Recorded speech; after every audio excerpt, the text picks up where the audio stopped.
on the borders of the unknown.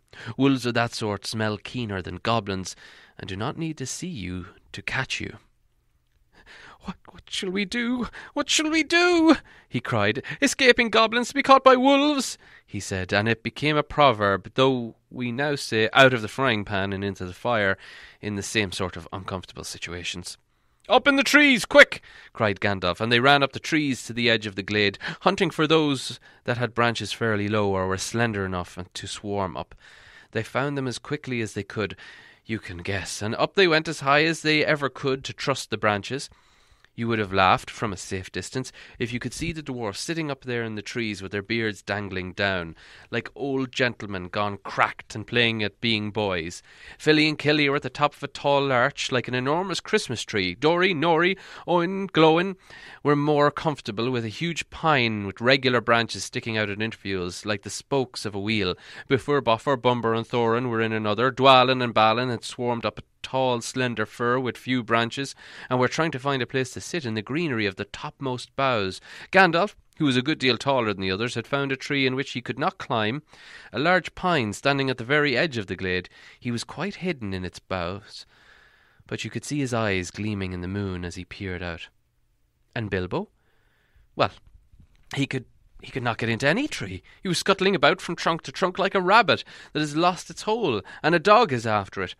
Ah, you've left the burglar behind, said Nori to Dory, looking down.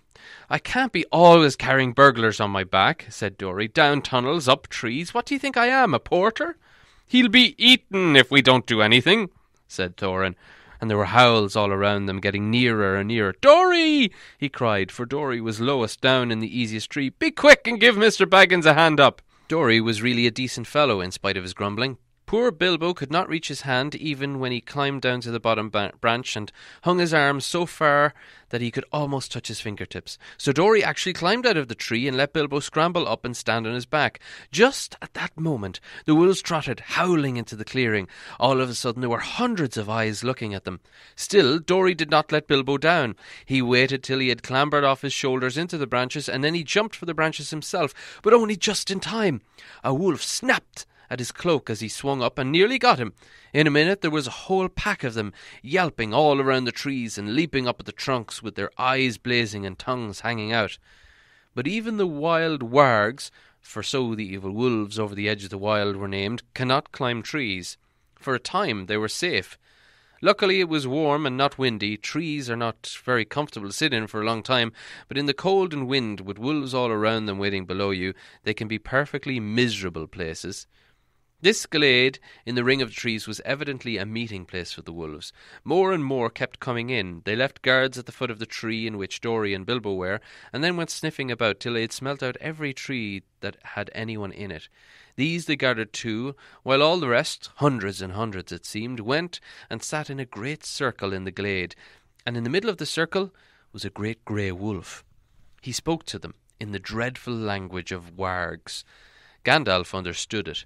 Bilbo did not, but it sounded terrible to him, as if all their talk was of cruel and wicked things, as it was. Every now and then all the wargs in the circle would answer their great chief altogether, and their dreadful clamour almost made the hobbit fall out of his pine tree. I will tell you what Gandalf heard, though Bilbo did not understand it. The wargs and the goblins, they often helped each other in wicked deeds. Goblins do not usually venture very far from the mountains unless they are driven out, and are looking for new homes or are marching to war, which I am glad to say was not happening for a long while. But in those days they sometimes used to go on raids, especially to get food or slaves to work for them. Then they often got the wargs to help them and shared the plunder with them. Sometimes they rode on wolves like men do on horses. Now it seemed that a great goblin raid had been planned for that very night. The wargs had come to meet the goblins, and the goblins were late. The reason, no doubt, was the death of the great goblin, and all the excitement caused by the dwarves and Bilbo and the wizard, for whom they were probably still hunting. In spite of the dangers of this far land, bold men had of late been making their way back into it from the south, cutting down trees, building themselves places to live in among the more pleasant woods, in the valleys and along the river shores. There were many of them, and they were brave and well armed, and even the wargs dared not attack them if there were too many together, or on a bright day. But now they had planned, with the goblins' help, to come down by night upon some of the villages near the mountains. If their plan had been carried out, there would have been none left there the next day. All would have been killed except the few the goblins kept from the wolves and carried back as prisoners to their caves. This was dreadful talk to listen to, not only because of the brave woodmen and their wives and children, but also because of the danger which now threatened Gandalf and his friends. The wargs were angry and puzzled at finding them here in their very meeting place. They thought they were friends of the woodmen, and they had come to spy on them, and would take news of the plans down into the valleys, and then the goblins and the wolves would have to fight a terrible battle instead of capturing prisoners and devouring people waked suddenly from their sleep. So the wargs had no intention of going away and letting the people up in the trees escape, at any rate not until the morning, and long before that, they say, the goblin soldiers would be coming down from the mountains, and goblins can climb trees, or worse, cut them down. Now you understand why Gandalf, listening to their growling and yelping, began to be dreadfully afraid, wizard though he was, and to feel that they were in a very bad place, and had not yet escaped at all. All the same, he was not going to let them have it all their own way, though he could not do much stuck up in a tall tree with wolves all round him on the ground below. He gathered the huge pine cones from the branches of a tree, then he set one alight with a bright blue fire, and threw it whizzing down among the circle of wolves. It struck one on the back, and immediately his shaggy coat caught on fire. He was leaping to and fro, yelping horribly. Then another came, and another, one in blue flames, one in red, another in green. They burst on the ground in the middle of the circle, and went off in coloured sparks and smoke. A specially large cone hit the chief wolf on the nose, and he leapt in the air 10 feet, and then rushed around and round in the circle, biting and snapping even at the other wolves in his anger and fright. The dwarves and Bilbo shouted and cheered. The rage of the wolves was terrible to see, and their commotion they made filled all the forest. Wolves are afraid of fire at all times, but this was a most horrible and uncanny fire. If a spark got into the coat, it stuck and burnt into them, and unless they rolled over quick, they were all soon in flames. Very soon, all about the glade, wolves were rolling over and putting out sparks in their backs, while those who were burning were running about howling and setting others alight even, till their own friends chased them away, and they fled off down the slopes crying and yammering, looking for water. "What's all this uproar in the forest tonight?" said the Lord of the Eagles. He was sitting black in the moonlight on the top of a lonely pinnacle of rock at the eastern edge of the mountains. I hear wolves. I hear their voices. Are the goblins at mischief in the woods? He swept up into the air, and immediately 2 of his guards from the rocks at either hand leaped up to follow him. They circled up into the sky and looked down upon the ring of the wargs, a tiny spot far below. But eagles have keen eyes and can see small things at great distance. The Lord of the Eagles of the Misty Mountains had eyes that could look at the sun unblinking. He could see a rabbit moving on the ground a mile below, even in the moonlight. So though he could not see the people in the trees, he could make out the commotion among the wolves, and see the tiny flashes of fire, and hear the howling and yelping coming up faint from far beneath him. Also, he could see the glint of the moon on goblin spears and helmets, as long lines of the wicked folk crept down the hillsides from their gate and wound into the wood. Eagles are not kindly birds. Some are cowardly and cruel, but the ancient race of the northern mountains were the greatest of all birds. They were proud and strong and noble-hearted. They did not love goblins or fear them. When they took any notice of them at all, which was seldom, for they did not eat such creatures, they swooped on them and drove them shrieking back to their caves and stopped whatever wickedness they were doing. The goblins hated the eagles and feared them, but could not reach their lofty seats or drive them from the mountains. Tonight, the Lord of the Eagles was filled with curiosity to know what was afoot, so he summoned many other eagles to him, and they flew away from the mountains, and slowly circling ever round and round, they came down, down, down towards the ring of wolves and the meeting place of the goblins. A very good thing, too. Dreadful things had been going on down there. The wolves that had caught fire and fled into the forest had set it alight in several places. It was high summer, and on the eastern side of the mountains there had been little rain for some time. Yellow bracken, fallen branches, deep-piled pine needles, and here and there dead trees were soon all in flames.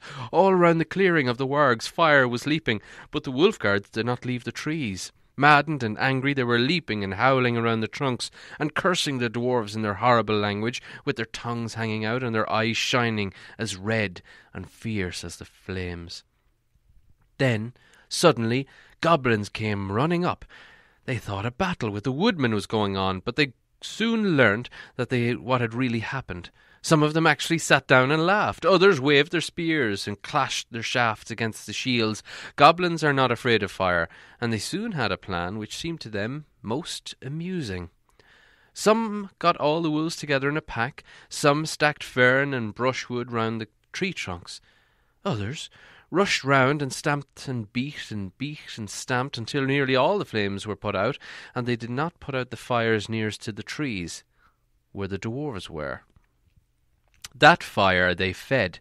They fed them with leaves and dead branches and bracken. Soon they had a ring of smoke and flame all around the dwarfs, a ring which they kept from spreading outwards, but it closed slowly in, till the running fire was licking the fuel piled under the trees.